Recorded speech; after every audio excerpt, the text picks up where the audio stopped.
So I think that he's playing dumb. He's really smart, and his deal is to tear up America, and then, which he did. I couldn't believe it. This is the most evil schemes that took place and succeeded. You know, ever since that we retreated. Remember, we won the Iraq war. We won. We went in there to save who? Kuwaitis' ass, because Saddam Hussein invaded Kuwait. I mean, you know, these are like, I didn't make these things up. These things really happened. So Kuwaitis, they were thanking us. They wanted us to help them. And again, who came to the scene? It's America. With that said, we won the war. Yes, we bled and died and fought the battle and won. And we only had 10,000 troops there. Even that 10,000, when Obama came to the scene, he got rid of them. He took them out. So then ISIS proliferated, gang raped, and took everything. I mean, if that's not insult unto injury, think about it. They, you know, your tax dollars that bought all these tanks and weaponries and planes. You've seen the picture. I did not make them up. ISIS took them all because they're caliphate. And, you know, you think you're going to trust the Iraqis with all that stuff and say they're okay? Do you really? No, I mean, honestly, do you really trust them? Didn't you see, are you really that naive? Didn't you see the news that the other day? I mean, this was happening last week, and it's not the first time that we're trying to help the Afghan soldiers. We're trying to train them so they can fight for themselves. All right, wasn't that the policy at that time? How good does that work? It turned out that these people get trained and they're infiltrated by ISIS. I mean, you just can't tell. It happened over and over again. The Afghan soldiers that was holding our arms, our weapons in Afghanistan, were trying to train them, help them, and they turned around and shot our Rangers. I mean, I can't believe people, you're not horrified. Did you know, I mean, not just, you know, these are the most excellent, they're cream of the cream. We're talking about the Rangers, like the SEALs. Do you know how much work and how much government money? I'm tired of saying the word tax dollar. I don't want to make it sound like it's a merchandise thing. I'm just saying these people are not just only gifted, they are top of the top.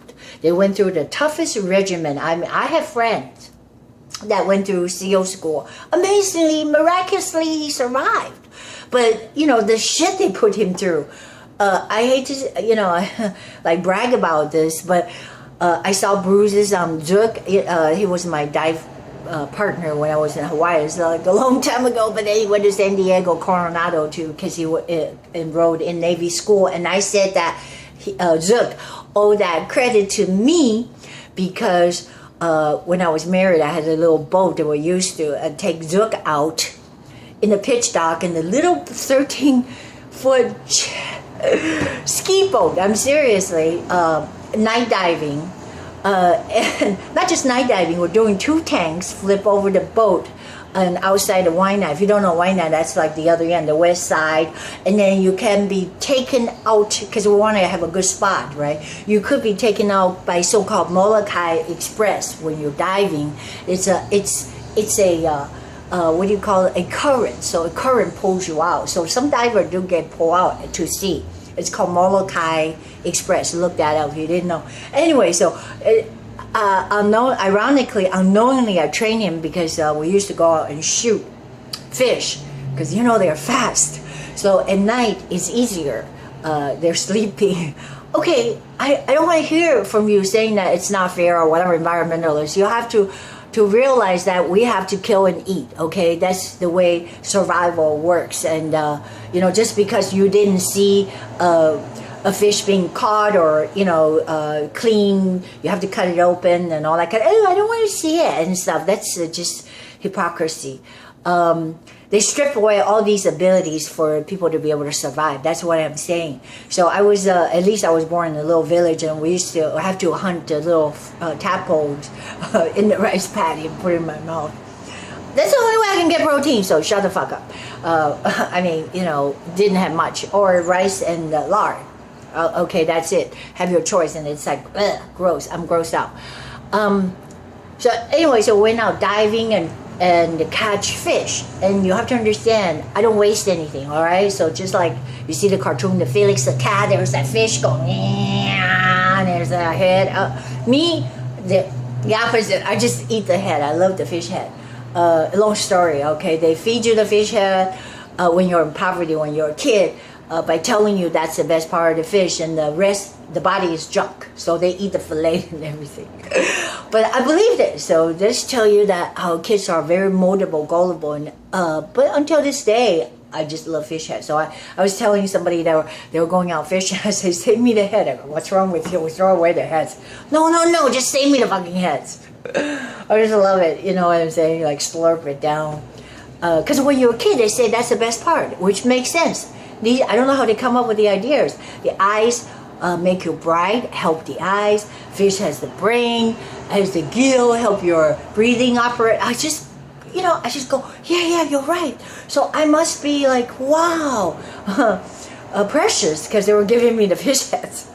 When the worst part is that bland, oh yeah, yuck, who's gonna eat the rest of the fillet and the body, you know what I'm saying? So I trained Zook out there because, when you shoot the fish at night, right, you try to come up to it, and it's pitch black. It's a struggle because the lights with strings that kept floating around. There's my BC, it's a buoyancy compensator, the mouthpiece.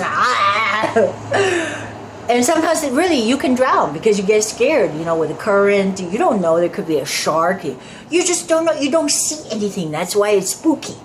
I just remember, when you don on all your gear, weight belt, and finally the last thing you do is put that regulator, because that's your lifeline, in your mouth. That's how you breathe in the water, right? You have to make sure your tank is on. If that happened before, that someone forget to turn on the swivel in the back. So when you suck that air, it's not coming out. Go, oh shit, I'm gonna drown. And you flip over the boat. So it's a tiny little boat, and then obviously you have your light. You want to make sure it's on, and you see all that kind of good stuff. It's exciting. I mean, I'm not doing that anymore because why do I want to go out at night? It's like shark bait. I don't know. I did a lot of night dives. And we got lobsters. We got some grouper, some other kind of fish. It's called parrotfish. Anyway, so we shot some fish.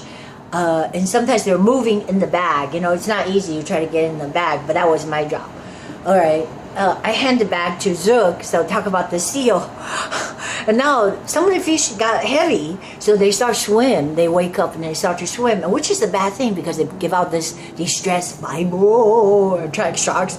So for sure, I hand the bag to Zook. What does he know? It's a freaking I don't know. A little dumbass. I thought.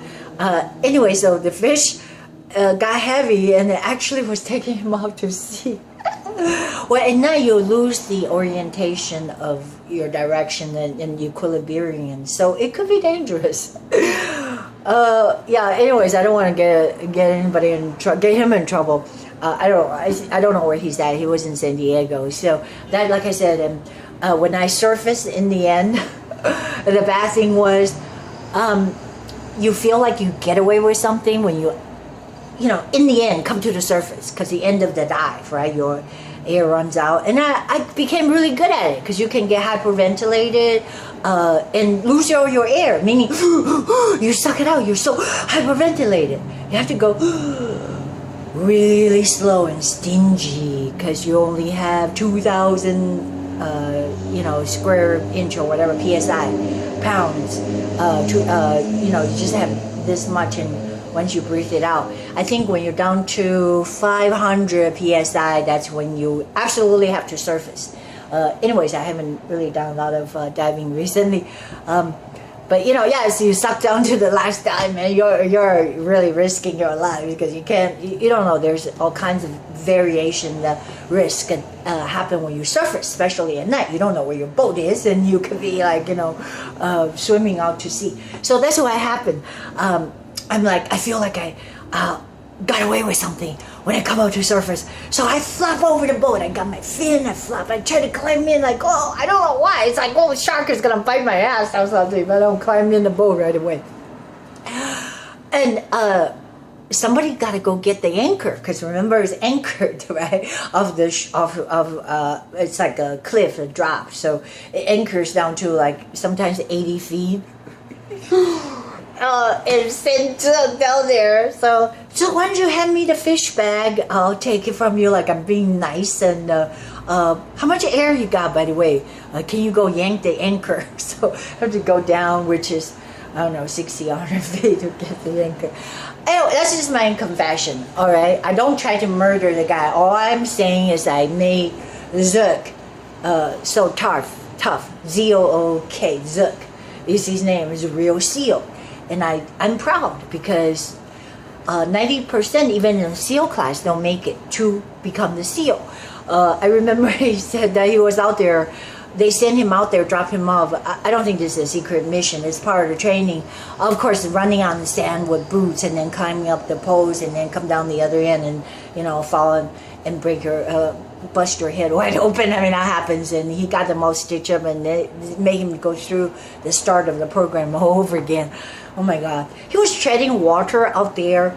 I don't think this is a secret mission, but they send out, just to make you tough, they make them like go out on the Zodiac. There's, I don't know, 3 or 4 of them. No like swim gear or whatever, just boots, maybe some demolition team, you know, with a lot of equipment with the Zodiac. So they intentionally make them to get lost with no equipment, no lights, and just their combat boots. Just like I said, running on sand and combat boots, try that. Treading off San Clemente Island in the pitch black and without any kind of direction, not even a full moon on those days. They set it up that way to make them bring the Zodiac, somehow swim back to shore, to base. I just don't know how he survived it, but he's a freaking killer SEAL. I don't know why I got on that topic. I'm just saying that, you know, with all that precious skills that we endow the training give unto these SEALs and the Rangers. So the Rangers it's just equivalent to the Navy SEALs, but, you know, Army Rangers, and they're killers, just like Sylvester Stallone. Remember the, what's the name of the movie? First Blood or whatever? Yeah, remember he was the Ranger?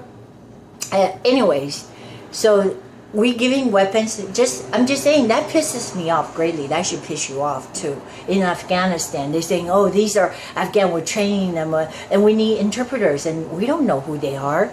They could say that, yeah, we want to join the army, we want to fight for Afghan. I mean, how naive that we are.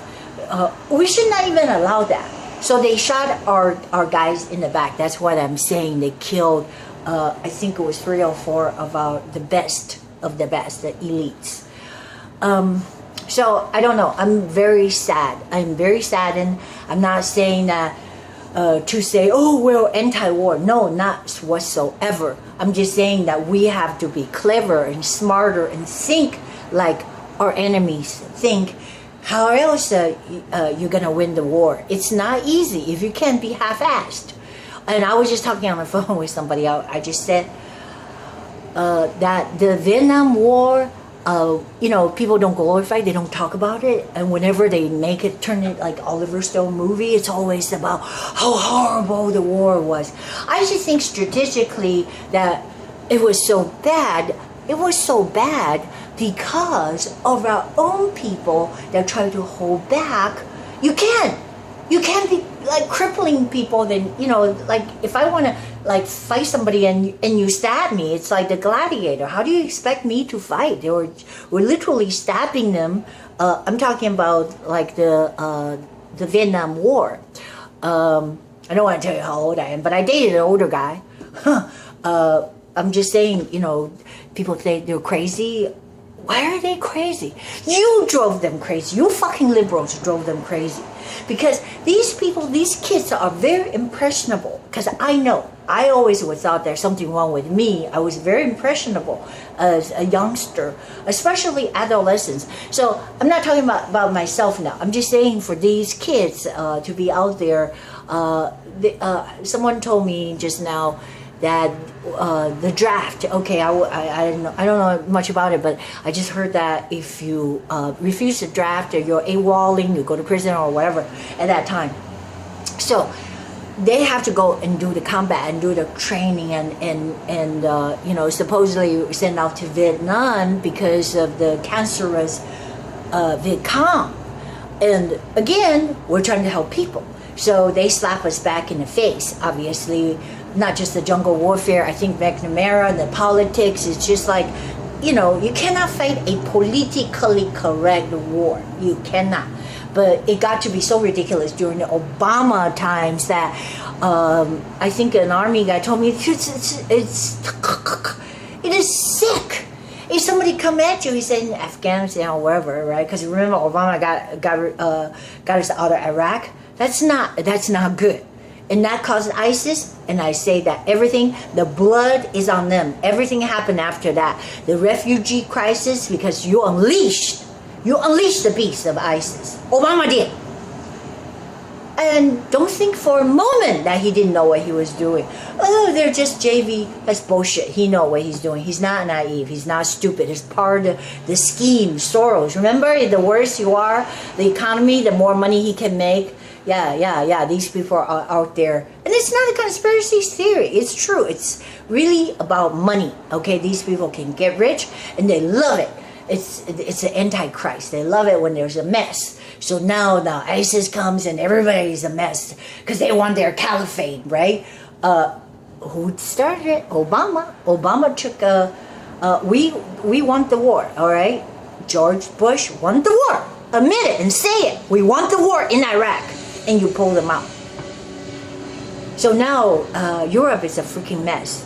And now they're going to come to us, come to our land and try to kill us. By the grace of God, when I'm here, I mean, the protection is going to come upon us. And, you know, no matter how much they're trying to hurt us, there are other saints out there. But I'm telling you, one day we're going to be gone. Because the word says that you know, the saints are going to be taken out first, and it's going to be mayhem. Okay, you're on your own.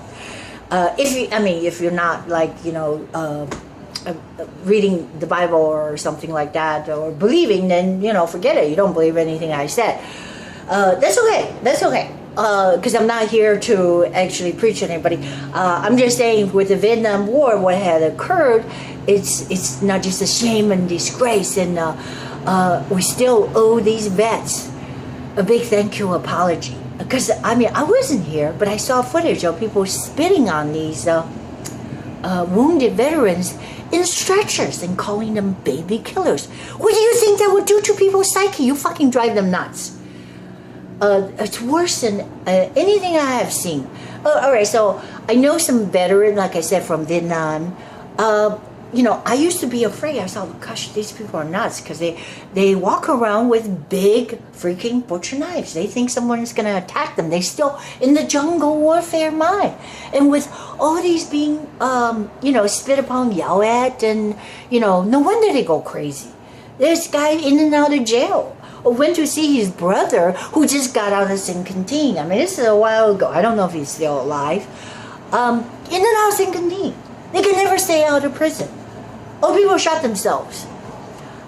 He was in, this is weird. I couldn't believe it. At that time, I never heard a charge. I mean, it didn't dawn on me. How could you be charged of, he was always charged for, not just assault with deadly weapon, robbery. They always rob somebody. But this was not just an armed robbery. I thought it was kind of strange, because I said, well, what was your brother in for? Nick, or whatever. Nick Hastings. I hate to give up that name, but just because I remembered. So I don't know if anybody can verify he's still alive. Anyway, so for armed robbery and sodomy. I'm just telling you, you guys that spit on these fighters, our military, you're responsible for their demise. There's going to be a judgment day. I'm not a judge. I don't know. I'm just saying that shame on you. And you owe them apology, the vets, especially Vietnam vets. We owe them a great apology, because, just because we say, oh, we couldn't do it, we lost the war, or it's not like, oh, we glorify the World War II heroes, and then we despise the one that fought in Vietnam or whatever. But the facts are, remember I said the kingdom suffers violence from the very beginning, and violence take it by force. But if now these people, these so-called Antifa, and they're the fascists. I don't know how they come up with Antifa. Because instead of talking, allowing someone as harmless as Ann Coulter, okay, she just want to come talk to you. Yiannopoulos, I think he's gay. He just want to go talk on the campus, and they even try to shut him down. And not that, they just burn down the campus and everything. So now that doesn't call for martial law. You're going to get us all in trouble. You're going to call for martial law because what you're doing is inciting a insurrection. And that's scary. I just want you to know that. So, we got to be able to reason. And by the time you cannot reason, that's when you take up arms. When you take up arms, and then you're foreign, your invasion to this country, who is inviting law and order. You see, it's still America. You can't say, I want to make it Venezuela. You see, you're trying to make it Venezuela. You're trying to redistribute the wealth, and where are the lambs? So the wolves are saying, yeah, just take it from the lambs and shut up. What is it? Two wolves, this country, the way it's run is the wolves are discussing how they're voting, how they're going to have dinner with the lamb, right?